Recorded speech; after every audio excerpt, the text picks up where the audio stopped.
क्या करूँ उस लड़की का। अस्सलाम वालेकुम आंटी। वालेकुम अस्सलाम। जीती रहो बेटा।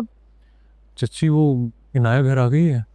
क्यों, वो तुम लोगों के साथ नहीं आई? वो चाची वो शायद मेरी किसी बात का बुरा मना गई थी इसलिए। अरे कोई बात नहीं बेटा, इस तरह की तो बातें हो जाती हैं। अब गुस्सा उतरेगा ना, ठीक हो जाएगी, तुम परेशान मत हो। खैर छोड़ो इन बातों को, ये बताओ कि शॉपिंग कैसी रही?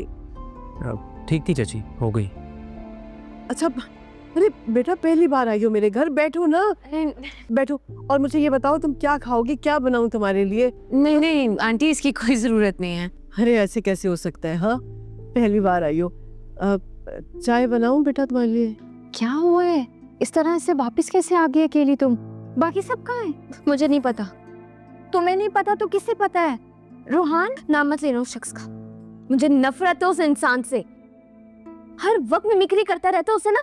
उस जोकर को किसी सिनेमा में होना चाहिए था और आप उसे मेरी जिंदगी में शामिल करना चाहती हैं? Like seriously? इनाया, मैं अच्छी तरह से जानती हूँ तुम्हें किसने ट्रेन किया है, जो आज तुम इस तरह से मेरे सामने खड़ी हो। अच्छा, आओ ईशा, कुछ काम था?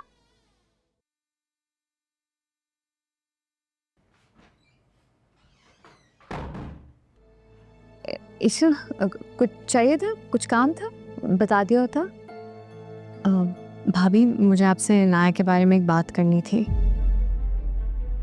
इनाया के बारे में क्या बात करनी थी? पता नहीं मुझे आपसे ये बात करनी चाहिए या नहीं करनी चाहिए, लेकिन आज जो कुछ भी मॉल में हो उसके बाद से मैं उसके बारे में काफ़ी परेशान हूँ। तो मैंने सोचा मैं आपसे बात कर लूँ। मॉल में क्या हुआ? भाभी मुझे इनाया बहुत डिस्टर्ब लग रही है। मॉल में वो अकेली खड़ी थी तो मैंने उससे पूछा कि यहाँ अकेली क्यों खड़ी हो। बस इतनी सी बात थी, उसने मुझे जवाब भी नहीं दिया, बस सीधी घर चली आई।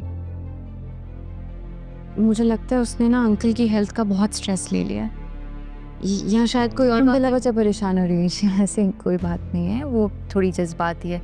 रूहान की किसी बात का बुरा लग गया होगा और गुस्सा करके घर आ गई। तुम उसके मिजाज को भी जानती नहीं हो, ऐसा ऐसा समझ आओगी। कोई और बात तो नहीं हुई? नहीं नहीं भाभी, कोई और बात नहीं थी। आपको बुरा तो नहीं लगा ना? आई एम रियली सॉरी अगर। नहीं नहीं, मुझे बिल्कुल बुरा नहीं लगा। मुझे तो अच्छा लगा है कि तुमने मुझे अपना समझा, और सबसे अच्छी बात ये है कि ये बात तुमने सिर्फ मुझसे कही है। और बेहतर यही होगा कि अगर ये बात हम दोनों के दरमियान रहे, एक साथ रहना है, एक दूसरे के मिजाज को समझना है। आइंदा भी ख्याल रखना, कोई भी बात हो किसी भी किस्म की, हम आपस में कर लेंगे। भाभी आप बिल्कुल परेशान नहीं हो, किसी को पता नहीं चलेगा। मैं जा रही हूँ, खुदा हाफिज़। अल्लाह हाफिज़।